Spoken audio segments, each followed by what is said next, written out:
Bueno, hola, ¿cómo están todos? Hoy vamos a dar eh, lugar a la clase número 3 y vamos a hablar de lo que serían los procesos básicos. Los procesos básicos son la atención, la motivación, la percepción. Nos vamos a detener en dos procesos básicos, la atención y la motivación. Vamos a trabajar en estos procesos porque pensamos que son la base de muchos otros procesos secundarios que ustedes van a trabajar en otras clases a partir de los distintos modelos cognitivos para distintos trastornos mentales. Bueno, yendo a hablar de la atención, lo que ustedes conocen es que la atención es un filtro de información cognitivo que nos prepara para dar respuesta a lo que se nos va presentando en el medio ambiente. De esta manera podemos seleccionar a qué estímulo le vamos a dar prioridad y esta prioridad que le damos va a estar en conexión con distintos procesos, por ejemplo, con la memoria o con la memoria de trabajo, cómo vamos a ejecutar determinadas acciones. La atención es un proceso selectivo y complejo que permite la selección y organización de los estímulos del medio ambiente. No podríamos estar atentos a todos los estímulos del medio ambiente, entonces tenemos que tener el recurso de que la atención pueda ir seleccionando de acuerdo a algunos elementos que ahora vamos a ver. Eh, Estos estímulos que están en permanente interacción y que dan lugar a otros procesos básicos superiores, como les decía, son los que van a generar este filtro en el proceso atencional. ¿Cómo filtramos? ¿A través de qué filtramos? Bueno, filtramos a través de los factores que intervienen en la atención. Uno de los factores es el volumen, el número de señales máximo al que nosotros podemos recibir y tener en nuestra conciencia. Por otro lado, otro factor es la estabilidad, la permanencia con la que estos procesos se destacan y pueden conservar su dominancia, es decir, cuán estable es un estímulo va a tener que ver con sus características. Entonces, otro factor que interviene en la atención es la capacidad de oscilar. Esto quiere decir darle lugar a un estímulo o cambiarlo hacia otro. El carácter cíclico del proceso atencional por el cual los contenidos adquieren un valor dominante o se pierden, dejándole lugar a otros contenidos. También podemos hablar de los determinantes atencionales. Los determinantes pueden ser externos, que tienen que ver con las características mismas del estímulo, donde se va a privilegiar la intensidad. Cuanto más fuerte un estímulo, más atención le vamos a prestar. Un ruido fuerte, una luz intensa, y la novedad. Un estímulo novedoso va a capturar mucho más nuestra atención. Y también hay determinantes internos, como la atención consciente en cuanto a un objetivo o inconsciente en tanto un proceso. Es decir, si queremos hoy ver esta clase, vamos a prestarle atención de manera consciente y voluntaria a la clase y mientras tanto va a haber una atención que va a ordenar cierta información en un proceso inconsciente que es el que utilizamos para recordar, almacenar en la memoria y después recuperar. La persona presta atención a una actividad hasta el cumplimiento efectivo. De lo contrario, va a tener que seguir prestando atención hasta que este objetivo se cumpla. Por lo tanto, el proceso atencional también se va a ver deteriorado porque a lo largo del tiempo la atención tiene menos capacidad de mantenerse. Por eso, cuando ustedes estudian, necesitan hacer pequeños cortes para poder volver a retomar la misma capacidad atencional que tenían al principio.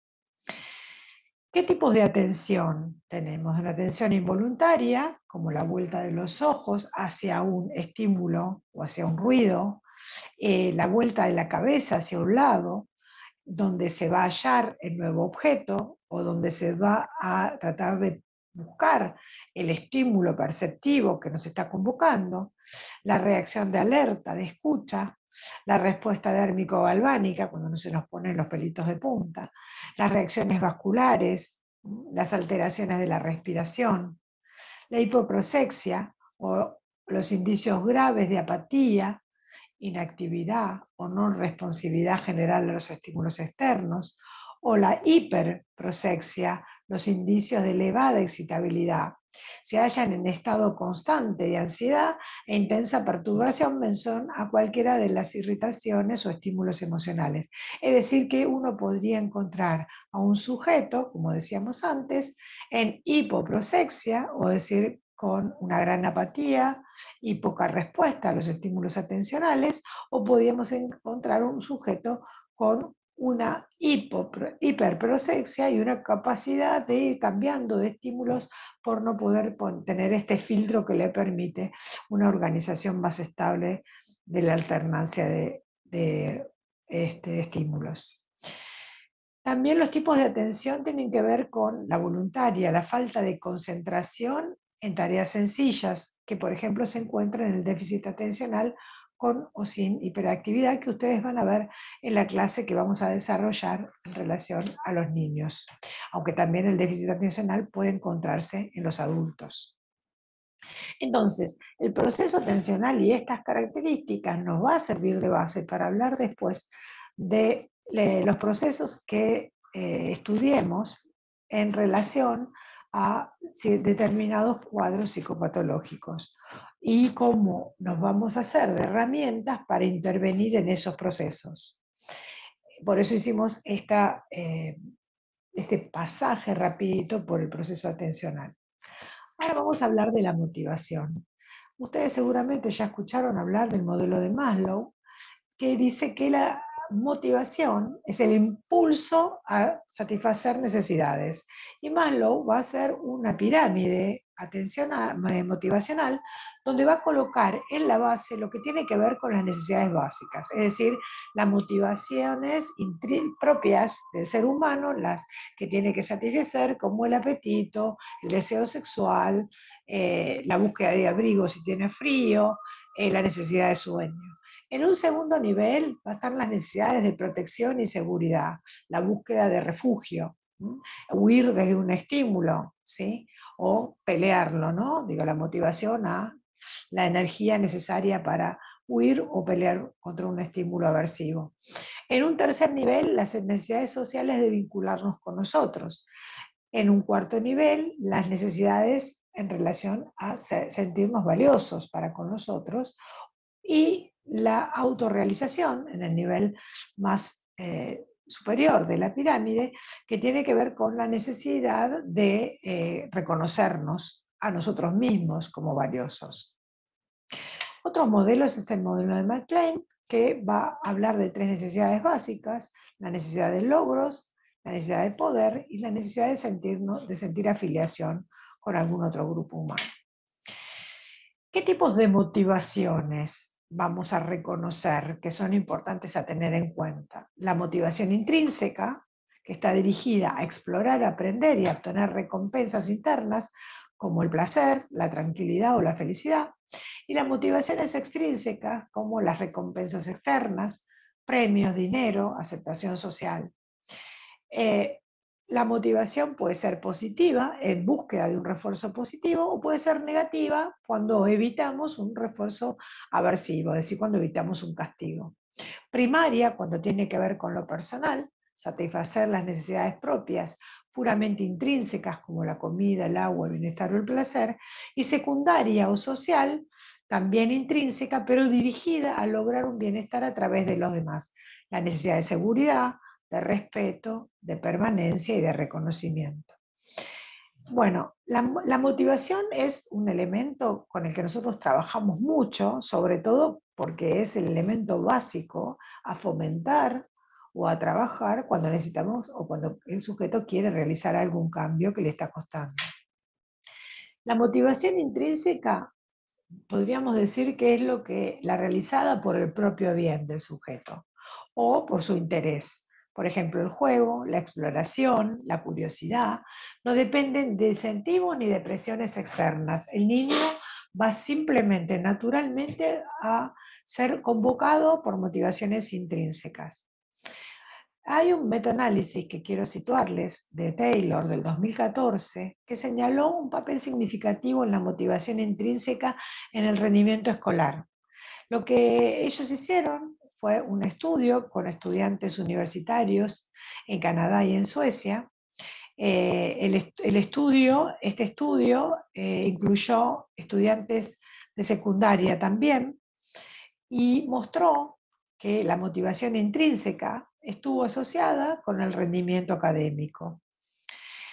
Quiere decir que cuando uno quiere que alguien aprenda algo, va a tener, y ahora vamos a ver cómo, va a tener que conseguir que su motivación sea más intrínseca que extrínseca, es decir, que estudie más por el deseo de aprender que por obtener una recompensa externa, como la nota, o por no tener recompensa negativa, un estímulo, no recibir un estímulo aversivo como una mala nota.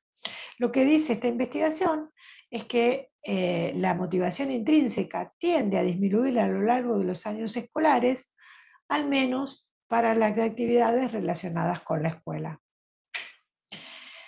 La motivación extrínseca tiene que ver con la regulación externa, que refiere a los comportamientos impulsados por los cambios y castigos que son impuestos externamente, y es una forma de motivación típicamente experimentada como no autónoma, es decir, las reglas sociales, por ejemplo. Esa regulación, esa motivación extrínseca está regulada por esas reglas que nos imponen externamente. La regulación introyectada, que esta es una de las más importantes porque es la que más vamos a trabajar nosotros, refiere a la motivación extrínseca que ha sido parcialmente internalizada. El comportamiento está regulado por las recompensas internas de la autoestima por el éxito y por la evitación de la ansiedad que produce la vergüenza o la culpa por el fracaso. En esta motivación, en la extrínseca pero introyectada, es en la que vamos a trabajar fuertemente nosotros a través de la psicoterapia y en la que intentamos trabajar también en las clases que les damos. En, la, en estas activaciones, en esta motivación extrínseca pero introyectada, participa el yo, en el que la autoestima va a depender de los resultados, lo que va a resultar de una regulación controlada internamente. Bueno, aquí hay un sinnúmero de cosas para las que podemos hablar, porque estamos hablando siempre de una percepción subjetiva, nunca estamos hablando de un hecho. Quiere decir que la percepción del yo como efectivo va a estar condicionada también por otras variables, por lo tanto, uno podría decir que también tenemos que conseguir un yo que aprenda a reforzarse positivamente, que reconozca los logros y que refuerce de esta manera la autoestima.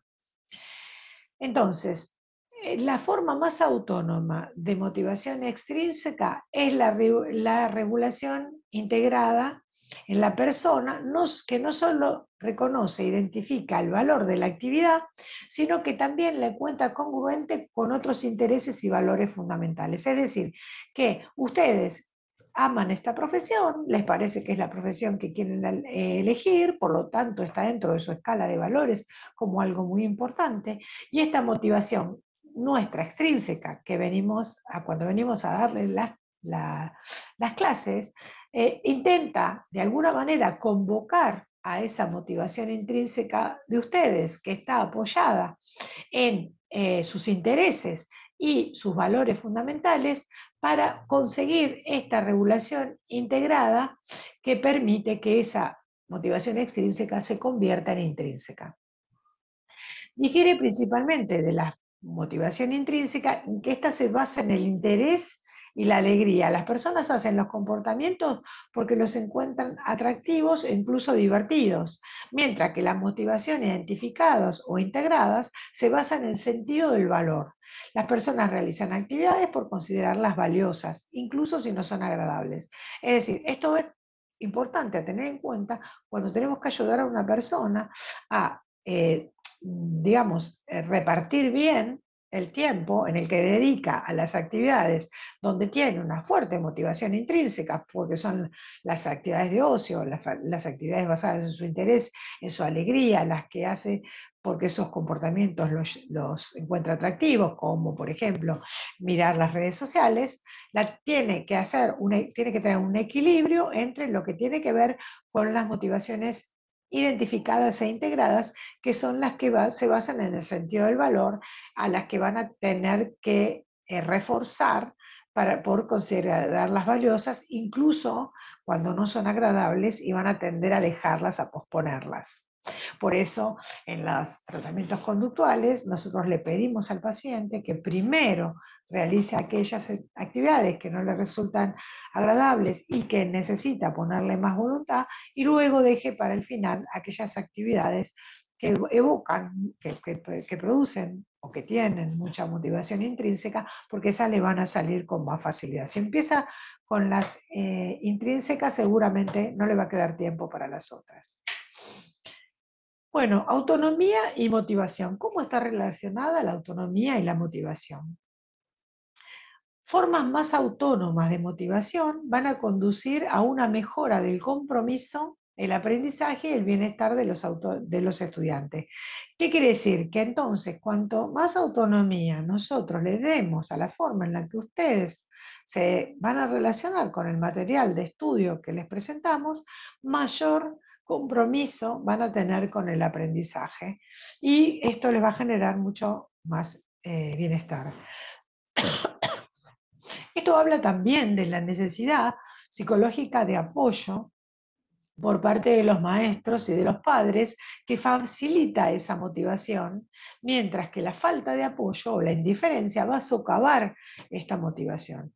Los estudiantes realizan mayor esfuerzo cuando están motivados de forma autónoma, es decir, cuando los maestros o los padres los motivan para que ellos vayan desarrollando este interés por esto que están realizando. Cuanto más interiorizada entonces está la motivación, más se convierte una parte de la identidad del alumno, y esto es lo más importante que necesitamos conseguir. Entonces, el equipo de Skinner en el 2017 mostraron que la satisfacción de las necesidades básicas estuvieron asociadas no solo con un mayor compromiso y permanencia en los cursos, sino también con una mayor identificación con los docentes, con los mentores, ¿no? En el equipo de Williams, en 1997, encontraron que el apoyo a la autonomía de los estudiantes de medicina por parte de sus mentores predijo las áreas que los estudiantes seleccionaron para realizar sus residencias. Es decir, que hay una cierta identificación con el mentor y con la gran motivación que éste tiene, y cómo éste transmite esa motivación hacia los alumnos, que hace que esta motivación extrínseca se convierta en una motivación intrínseca. Es interesante, yo quería mostrarles hoy qué pasa con los niños con altas capacidades y cómo está relacionado esto con la capacidad atencional y con la motivación. Los niños con altas capacidades muestran una mayor interacción con el entorno. Es decir, se observan en estos niños conductas exploratorias que parecen estar intrínsecamente automotivados por la búsqueda de novedad. Cuando el dominio es de su interés, la focalización de la atención y la persistencia en la tarea es superior.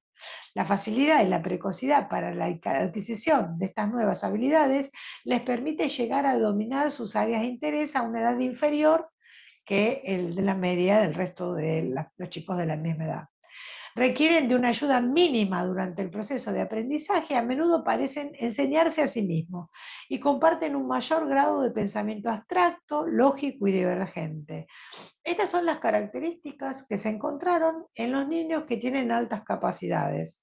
Entonces, fíjense, tienen una atención, un interés, una motivación intrínseca mucho más enfocada hacia las conductas exploratorias, y parecen estar muy automotivados por estas búsquedas de novedad, lo cual va a hacer que tengan más habilidades para dominar áreas de interés, porque tienden a quedarse más tiempo en una tarea y tienden entonces a evolucionar mejor en el proceso de aprendizaje de esta tarea, por lo que se dice que son capaces de enseñarse a sí mismos. Los niños con altas capacidades no solo son sensibles al entorno, ¿sí? Y responden antes a los estímulos visuales y auditivos, sino que también se habitúan más rápido a los estímulos repetidos, por lo que estos niños muestran una clara preferencia por estímulos nuevos o desconocidos desde los primeros días del desarrollo. Quiere decir que son niños que necesitan un ambiente mucho más estimulado. Ahora, la pregunta que nos podríamos hacer es si estas capacidades innatas de estos niños no podrían ser en realidad socavadas también por el medio ambiente que no los atrae con estímulos nuevos. Existe una correlación negativa entre la habituación medida por el tiempo de observación en recién nacidos y las puntuaciones obtenidas en pruebas de inteligencia realizadas años posteriores. Esta correlación aumenta con la edad, es decir, la correlación negativa entre la habituación, el tiempo de observación del recién nacido y las puntuaciones en las pruebas de inteligencia. Es decir, cuanto más tarde en habituarse a un estímulo, mucho menor va a ser su rendimiento. Los niños con altas capacidades, las puntuaciones de curiosidad y exploración son más altas que las de sus compañeros no dotados, siendo el alto estado de alerta, el interés y la curiosidad algunos de sus rasgos más definitivos. Los niños son buscadores de novedad y además están continuamente descubriendo y desarrollando lo que es nuevo y diferente. La preferencia por la novedad durante el primer año de vida no solo predice un CI superior, sino que también puede reflejar procesos cognitivos específicos. Pero piensen en un niño con estas capacidades. Es un niño que todo el tiempo está buscando estímulos nuevos. Es un niño molesto para la sociedad, ¿sí? Es un niño que rápidamente se habitúa a un estímulo. Por lo tanto, le va a salir en búsqueda de estímulos nuevos. En realidad es bastante sofocado en la sociedad este tipo de niños, ¿no? Es el niño que no se queda quieto. Por lo tanto, hay una pregunta que nos podemos hacer. ¿Estos niños no son en realidad eh, malogrados por el propio sistema?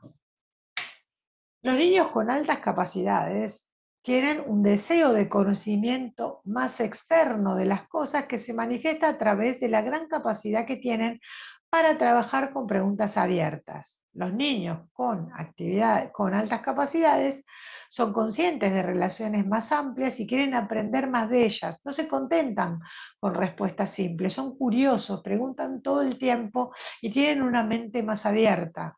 Las preguntas en respuesta a un solo estímulo abarcan una mayor diversidad temática en comparación con los niños promedios, que prefieren atenerse a un solo aspecto, por ejemplo, la apariencia externa de un estímulo, por lo que en su vocabulario se aprecia un mayor uso de las formas interrogativas, fruto de una gran curiosidad. Y entonces, quedémonos entonces con esta pregunta. ¿Los ambientes son motivadores de las capacidades, de las altas capacidades de los estudiantes? ¿O en realidad socavan estas capacidades?